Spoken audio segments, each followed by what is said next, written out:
Hello. When we left our story, Louis had just got home from school and had raced up the stairs to see if he needed to let Iffen in the window. Chapter 12. The first thing Louis saw when he opened his bedroom door was Iffen, impossibly balanced on the windowsill outside. Iffen's amber eyes glared into his so compellingly that, for a moment, Louis hesitated. The eyes narrowed, the ears went flat.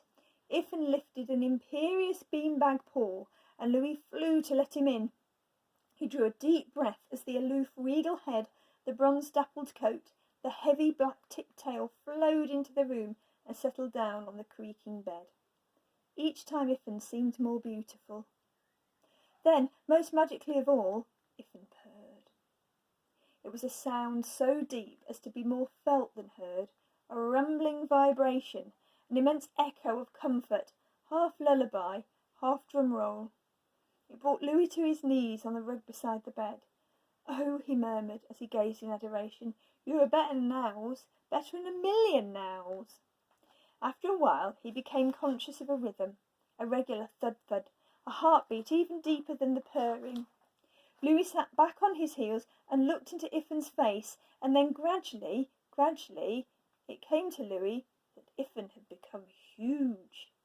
Iffen yawned. A pink and crimson yawn which could have fitted Louis's head inside it. Black lips curled to show pale curving fangs. Madly, Louis reached out a finger to touch a pointed tip. That was a mistake. Iffen snarled, arched his back and bowled Louis over as he leaped down to the floor. There he stretched out 2 irritated sets of hooked black claws, and, with a lovely canvas-tearing sound, he sliced 8 long protesting rips into the patchwork bedside mat.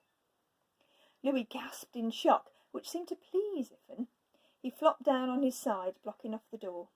Coloured shreds of carpet wool showed between the black pads of his feet. Very delicately, Iffen began removing them with his teeth. "Louis," called Abby from a different world. "I've got to go," said Louis. Iffen blinked. "Excuse me, please," said Louis worriedly, "else she might try and come in here." Iffen lay, immobile. "Louis," called Abby a second time. Louis thought perhaps he could slide the rug with Iffen on it out of the way. He said apologetically sorry and picked up a corner and pulled. Nothing happened. Louis heaved again, two-handed, watching Iffen warily. The amber gleam beneath the half-closed eyes looked amused. The black lips smiled, with a glimpse of fang at each corner. The rug moved at last, just enough so Louis could edge round it. At the door he paused and looked down. He had never known before that love could be a weight. He felt bowed with it, the great warmth and the power and the joy. He felt terrified too. He didn't know how it had happened. He hadn't seen it coming, but he knew, beyond doubt, that Iffen had grown too big. Abby had found a crisp brown leaf in her room, light as paper, chestnut-coloured. It was just a dry fragment, but it might have blown from a winter tree in Amsterdam. She'd folded it between the pages of her book and gone down and made toast for herself and Louis, spread it with raspberry jam and called him from the bottom of the stairs. When he arrived he seemed bothered, and he stood very close to her, looking into her face with his silvery eyes. "What's wrong?" she asked. "Is it Granny Grace's letter?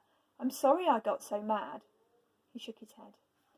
She pushed the plate of toast towards him, but he didn't seem to notice. He said, "Abby?" "Yes." "You know when I wanted a now?"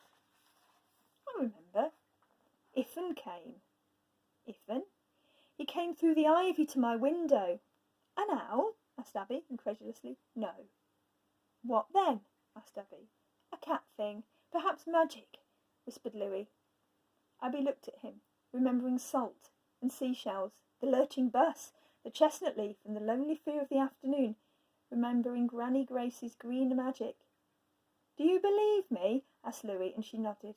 "He's got very big," continued Louis, all in a rush. "I couldn't step over him. He's up there now, in my room." "Will you show me?" asked Abby, and saw the relief on his face. Halfway up the stairs he asked, "Are you brave, Abby?" And Abby, who'd brought more than a dry brown leaf back from her time in the Amsterdam attic, said, "I'm braver than I was." "Good," said Louis. Outside his bedroom, with his hand on the door handle, he paused again to say, "We mustn't put the light on. He doesn't like it when I do. I better go in first. Oh!" While he was speaking, he had gently opened the door, and now his voice was soft with relief. "It's all right," he murmured. "Look!"